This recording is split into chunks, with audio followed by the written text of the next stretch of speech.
Darren, good to see you.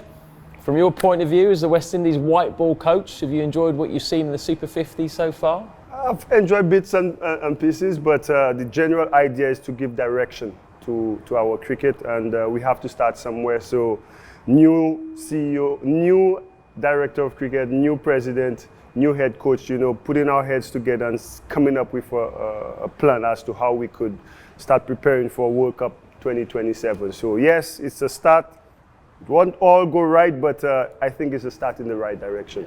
It's obviously great to see the CCC and the Academy doing really well, but how important also is it that the experienced international players play in this competition? We've just seen England on the verge of getting knocked out of the World Cup. Their players haven't played much domestic 50 over cricket in the last couple of years. Look, the transition is always important, to have the experience mixing with the youth. The countries who do it well, when the experience is on the way out, to start blending the youngsters, to get that last bit to welcome to international cricket from the senior guys. And I thought India has done it quite well when they remove Sachin and Virat, Sachin, Sehwag, Laxman. You bring in Kohli, the Rainas and the Rohit Sharmas. So the countries with that system where they get it right, it gives the newcomers a wealth of knowledge that they can't get from any coaching, but they get it from the senior players as well. Would you like to see the overall age profile of some of these squads come down a bit? Because some of them are quite experienced, let's put it that way. Yeah, driving upon landing here in Trinidad, the taxi man, first thing he said to me, why Trinidad got all these older guys playing? And I said to him, you need the experience. But yeah, ideally it shows growth and development if the lower the age average is in the team. It shows that the youngsters are coming through. They're doing enough to push through a spot in the team. Ideally, that's what you'd want. But you have to create a system that allows that, and that's what I think myself, the director, Kishore, that's all the areas we got to target to make West Indies cricket better, so we could keep on producing guys at a faster pace that, and again, in my mind, talking about ODI cricket, building towards 2027. We've seen some great performances already, individual performances. Come on, give me some names. Which young players have caught your eye? Durham, the way he bowled, reminded me of Suleiman Ben. Yeah. The youngsters, Otley, Alec Atanez, he's been quality. Jeremiah, all these guys are performing, and that's what you want. With us trying to implement this system, I know we'll talk about the bonus point system and giving direction to our cricket. We need guys to step up, and we need guys with the hunger and the passion that want to play for West Indies, and buying into not what we are trying to put in place, but what world cricket and the standard of cricket which is required in order for us to perform on the world stage. So, yeah, it's good to see these youngsters coming through. So you've talked about this new attacking brand and the bonus points system. Why do you feel it's necessary? Do you feel that West Indies white ball cricket has fallen behind from the modern game? Yeah, well, when you say attacking brand, I like to say a positive approach, because when we came up with this system, and to be fair, it's all about giving guidance to the cricket. Different stages of the game from a batting point of view. You got the power play, you got the middle overs, and then you have the last 10. A lot of research went into what we did. We will not get it right all the time, but myself, our analyst, the director, we looked at first List A cricket in England, India, Australia, South Africa, the top 5 teams in the world. What are they doing at the List A level? How are they playing compared to what we are doing over the last 4 or 5 years? And we noticed where we were coming short. By this bonus point system, it creates a certain brand of players. It gives you direction. Now, 3, 4, 5 understands their role. Even if the openers go helter-skelter, you don't have to come and continue that. If you understand what your role is during that period, you play accordingly.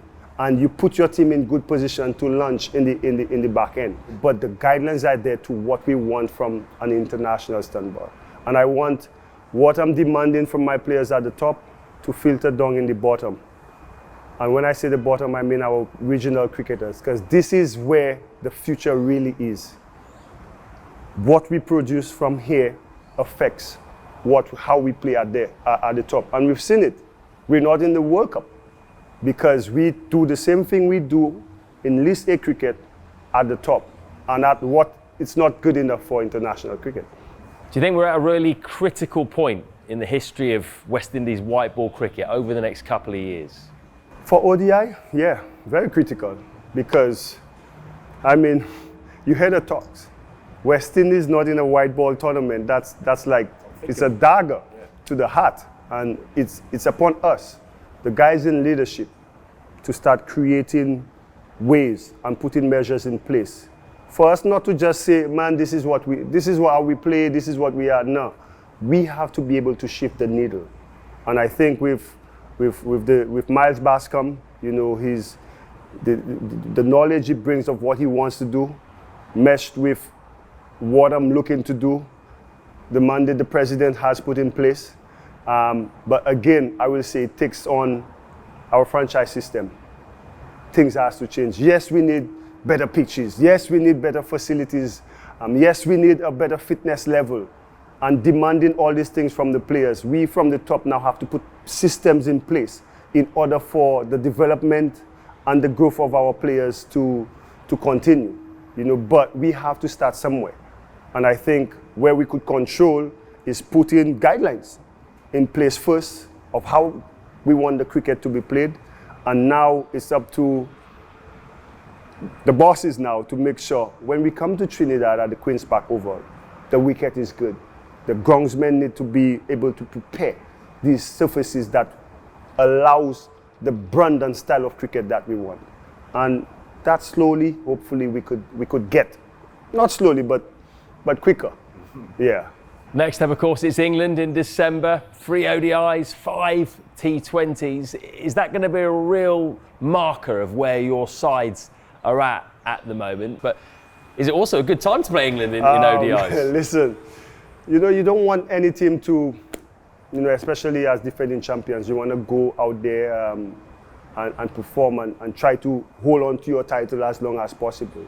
But it shows that any team, anytime, you know, if you don't do the basics and you don't stick to the plans and you don't have the confidence built in from the players, because right now England lacks a lot of confidence. If you don't have that, you'll find yourself giving out performances like that.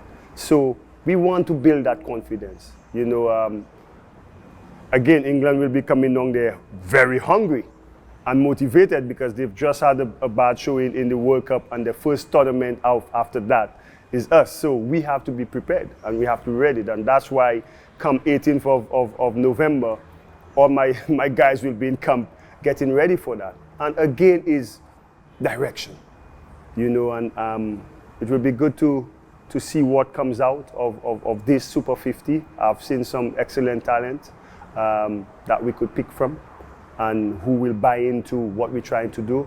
And the 5 T20s would be a good test, you know, to fine-tuning our squad for the World Cup. We just had the CPL, those who've performed there, and going into England. Then we have Australia in January, and probably South Africa just before the World Cup. So that period is crucial for us from a T20 standpoint, and we are looking forward to it.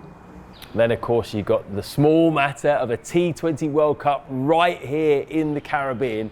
I mean, how big an opportunity is that to get West Indies T20 white ball cricket back in the spotlight with a big performance? It's a massive opportunity. You know, like I said, and I'm smiling about it because I know what we could do. I have a strong belief that, you know, the last 2 World Cups, what has been displayed is not a true reflection of what our T20 team could do. You know, we have youngsters coming through, we have some of the best sought after players, and with the collective effort from the different players that we have, I'm excited about it, man. I can't wait for June to come through and we start our opener, you know. But again, structure, planning, you know, execution, you know, these are the things that will allow us, you know, being very tactically sound. You know, Rovman Powell as a T20 captain, you know, he's been sharp. You know, somehow when T20 come in, he just transformed, you know, and with my experience at that level, with the experience in that team, you know, I feel we on course to, you know, get back there. You know, we've not come out of the first round in the last two. The last time I was part of a T20 setup, you know, we won a cup. So I'm also motivated as a coach to go out there and do well and represent, you know, the region. So I'm looking forward to that. So new coach, new brand. Come on, we've got to give it a name. Bazball's gone. What about Dazball? No, I think Dario should said our way. Is that what he said? Our way. Our way. West Indies way. You know, it's whatever they call it. I just want it to be effective, and that's what I'm looking for. Results. When I leave this position, I want to be able to know that, you know, I played a part in shifting the needle forward, and I believe we could do so. With all hands on deck, I believe we could do so.